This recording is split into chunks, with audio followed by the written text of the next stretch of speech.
Good morning and welcome to Self-Care Sunday, where we explore what it means to fill our own cups.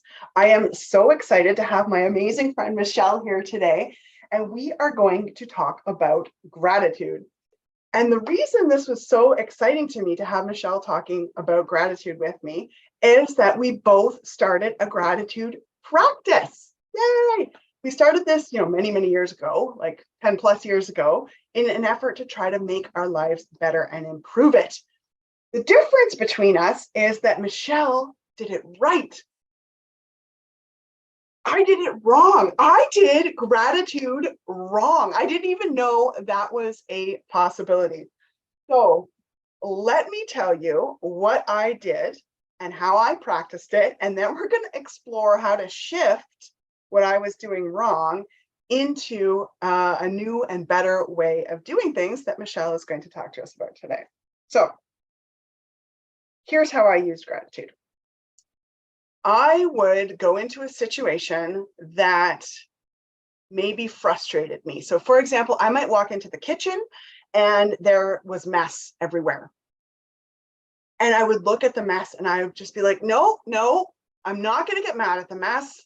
I am just going to be grateful that the kids are well fed, that they have food to eat, that they get themselves the food, and I guess that they bring it to the kitchen. I am just going to be grateful for those things. But as I'm cleaning the kitchen, I'm finding myself to be more and more mad. Like I am scrubbing the heck out of those dishes, being like, seriously, this is how people are treating me? Like they're just expecting me to clean up after them? Like, I don't know. And so I concluded in my head that gratitude sucks. Gratitude doesn't work. It didn't move the needle forward for me. I was not seeing any results. And so I stopped my gratitude practice. And Michelle has enlightened me as to why it didn't work. And before she gives you the answer, can anybody see what I was doing wrong? If you know what I was doing wrong, put it in the chat. I don't know where the chat is right now because we're streaming from Zoom for the first time, but put it in the chat because I want to know. Was it obvious to you? Because it was not obvious to me. All right. So I learned about toxic positivity. So this is a concept where, for me, it demonstrated as my life was spiraling out of control. But I'd be like, it's all good. It's all good. I got this. It's all good.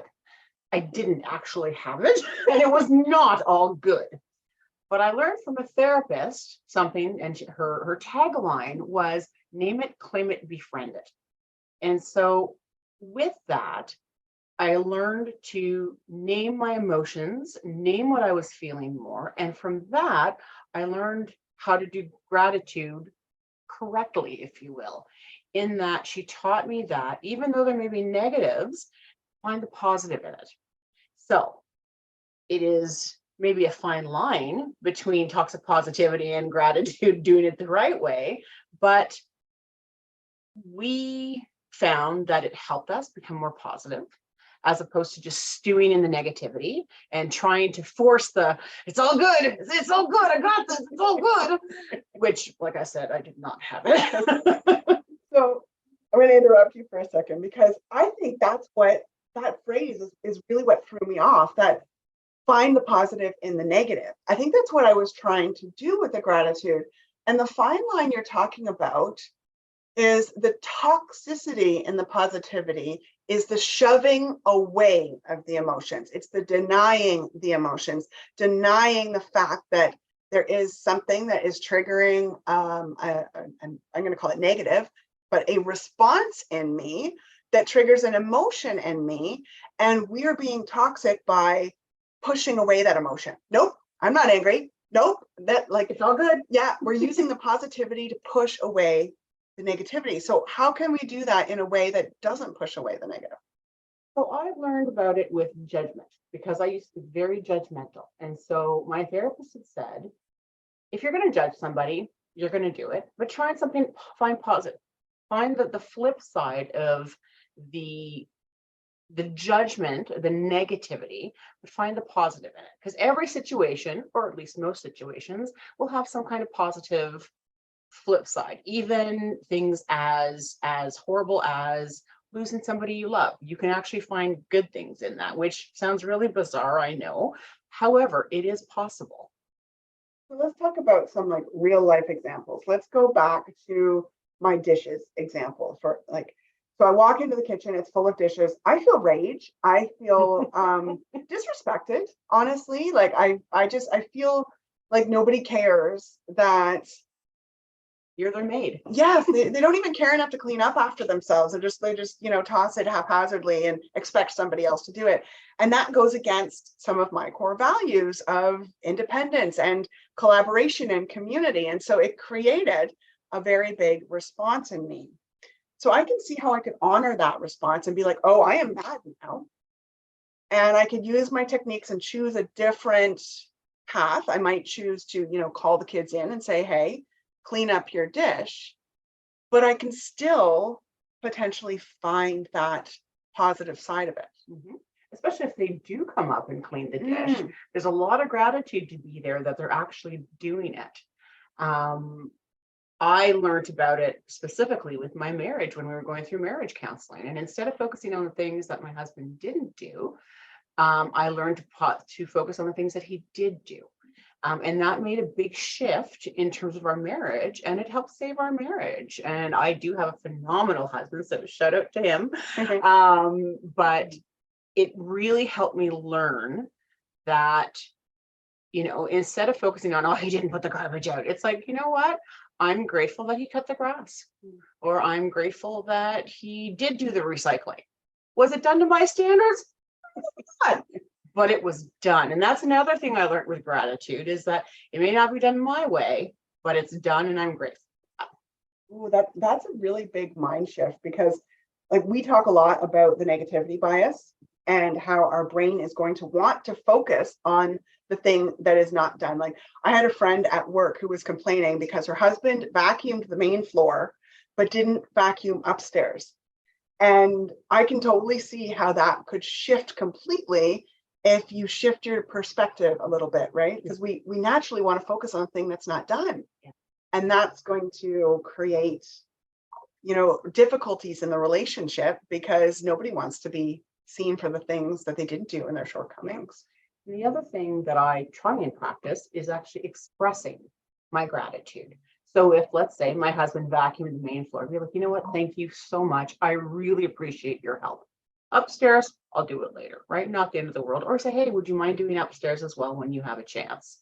But it's expressing the gratitude, as simple as, thank you for putting your dish in the dishwasher. I really appreciate it, because it's less work for me. So I appreciate little things a lot more than I used to. And I express the gratitude. Like I express how grateful I am to have you in my life. I really try and practice gratitude and express it so that other people around me know how grateful I am for them and for everything that they do and that they bring to my life. So it sounds like to me, I like to put everything into a framework because that's how my brain works.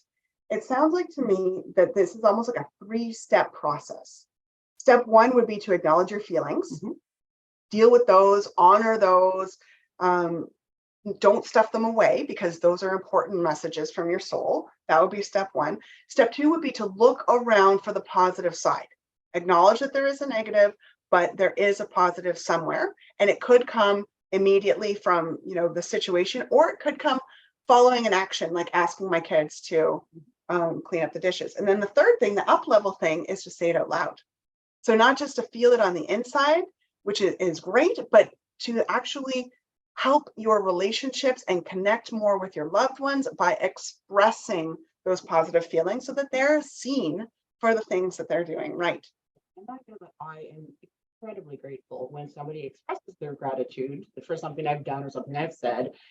I know how I feel and the positive energy that it brings me. And so I try to share that out in the world as well. So question for you, Michelle, if somebody expresses their gratitude towards you, is that going to make you more likely to do things for them again? Absolutely. Versus criticizing them? Absolutely. Right? Because if we're criticized, we're going to be less likely to put ourselves out there and do it again. Yeah, because that's right. And then you get like a why bother sort of attitude from it. So I can really see how in a partnership, in a spousal relationship or whatever type of relationship, that this could be a very critical component to that back and forth. Yep. Right? You express the gratitude for the things they are doing, they start doing more, they express gratitude to you, and it becomes this beautiful thing that just builds upon itself. Yeah, and that's exactly what happened in my marriage. And so it was very successful for us. It was a lot of work. I'm not gonna lie, a lot of work, but it was worth it in the end. And we've been married for 25 years. So, you know, we're doing okay. So do you just leave it throughout your day? Like, I do. I think it's so natural to me now that I just do it with everything. I express it even when I'm by myself. what's that look like? It's silly, but when I see a small plane, not a big plane, but a small plane, because my dad was a pilot. He was a small plane pilot. I'll be like, "Good morning, Dad. I'm so happy that I got this sign. Thank you." Right? So it's silly, but every time I see a small plane, it's like, "Hi, Dad. I love you. Thank you for the sign." I don't think it's silly at all, because one of the things I teach is to build up the neural pathway that takes in positivity, right? Because we have this very overdeveloped pathway to take in the negativity. We talk about that negativity bias, and the positivity pathway kind of shrivels up. And so what you're doing by intentionally doing that is you're actually strengthening your neural pathway. You're Agreed. making it more able to take in the positivity, more likely to spot it as well. Especially you've chosen a trigger point, right? These small planes. And so that's going to trigger you to do that. So I think it's brilliant. I do not think it's silly at all. So congratulations on that wonderful practice. So when you started, so one of the things that I was taught is to, in order to develop a habit, you need to have a trigger point. And one of the trigger points for gratitude that I've learned is to do it in bed. So you're lying in bed. And for me, when I go into bed, my brain tends to go through the day past and the day coming. And the day past for me is like the things I did wrong or didn't get done. And the day coming for me is all the things I need to do, things I have to remember and, do better maybe the next day, which is, not the best headspace to go to sleep in. And so I thought this was fantastic in that I could start my going to sleep process with finding things I was grateful for throughout the day. Have you ever done that? Yeah, absolutely. Focusing on the positive. But again, I personally, I think it's a fine line between that toxic positivity and gratefulness or positivity. But I choose to focus on what I did get done. And I have in the past been very negative and very hard on myself in terms of, I didn't get that done, and grumble. I don't do that anymore. I'm grateful for the time that the stuff that I did get done, or the actions that I did complete, or things like that. So I try and at night to go, okay, well, tomorrow is another opportunity. Doesn't mean I'm going to get everything done. Let's be honest. I'll wait another day. But I try and focus on what I've done right that day, what I'm grateful for, and then what's upcoming in the next day and where are the opportunities there. I love that, because the word opportunity has opened up a lot of things for me. Like, I have the opportunity to choose is one of my key sentences that I talk all the time about. I have the opportunity to choose how I show up. And you have taken the opportunity to choose how you see yourself, how you perceive your day, and how you're going to take on the next day. And you seeing it as an opportunity is just like, I have the opportunity to see this as an opportunity. I just love it. I love it. I love it. It for me, it puts the power back in my control. I have the opportunity. It is an opportunity. I also find there's a bit of a mind shift because I used to be very uncomfortable accepting compliments, and I still am. But when somebody expresses their gratitude towards me, I'm so grateful that they're doing it and that they're expressing it. Like when I get a text from my boss saying, "Hey, good job today. I noticed that you did that." I'm like, pat on the head, gold star, yes. Whereas my teenagers like, you should ask for a raise. That's not what it's about for me. It's about the being noticed for the good things that I've done. Do I mess up?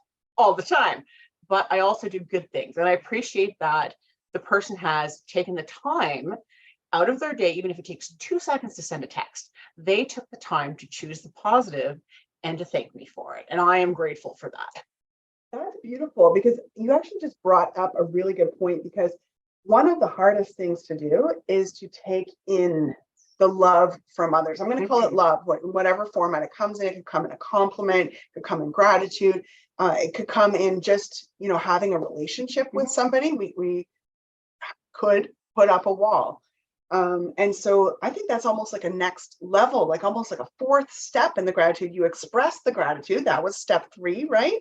And now this fourth step is that you take in the love and you put it in your body, in that relationship. So that's even going to strengthen your neural pathways more. Absolutely. And how can you not feel good when someone's saying, I've noticed you. I noticed the good things you did, as opposed to pooping all over you for the things that didn't get done, for the things that got done wrong, for all of that stuff. It's really helps with strengthening that neural pathway of positivity. And I think there's a shift. There was definitely a shift inside of me where I became a more positive person overall, not just a negative, grumpy, you know, person that felt there was lacking in so many things and had no value, but to somebody who am valued by my friends. I know that I'm a good employee. I know that I work hard. And like I said, I do mess up, but I have a boss that acknowledges the good stuff while correcting me with the bad stuff or the stuff I've done wrong, which is fine. But in that context, it's safe for him to do so, because we do have that relationship where I know that he'll say, good job. I know you did this, good job. So I can accept the criticism or the constructive feedback where I need to, oh, you need to make sure of this. I'm grateful for that. Well, I actually have a little bit of tears in my eyes hearing about that transformation, because that is my ultimate fantasy. My ultimate goal is that we all make that transformation from, you know, thinking about ourselves in a bit of a negative light, like the I'm not good enough covers all of those things that you just so beautifully said, but we all feel not good enough in some ways, whether that's in our job and how we look and how we perform and how much we get done in a day, all sorts of different ways that we do that. And to be able to transform yourself through this practice and other, you know, methods that you've been using into a place where you're like, you know what, I am solid. I am a good person. I'm a good mom. I'm a good wife. I'm a good worker. I'm a good friend. I am good enough. That just brings tears to my eyes, because that is my ultimate fantasy, is that we can all do that. Yeah. And so many of you might know that I have a program. I have a 6-month program that helps people to do that, that helps people to make the mind shifts, to move from the place of, I am completely overwhelmed. I don't know what to do. I can see no way out of this situation where I am way overly busy. I have no time to relax. Very systematically to a place where Michelle just described, where it's like, oh, I can take in the good. I can relax my body. I know that I am good enough, even if I'm resting. And I know that resting is actually a productive thing for me to do. That's a big mind shift. And so anybody who's interested, I invite you to send me a message. I would love to chat with you about how this could look in your life, how this could transform the way that you are. And to think about 6 months from now, what that could look like in your life, how you could feel in your own skin if you could just make that transformation from the place of not really truly believing in yourself, not truly believing that you can be happy in this life, to one where you're actually feeling fulfilled and content. Yes. So thank you so much for showing up today. Thank you to my beautiful friend, Michelle. I'm so grateful that you did this. I know it takes a lot of courage to show up live and do this with me with no script at all. And so I hope you all have a wonderful weekend, and we will see you next time. Bye, everyone. Thank you.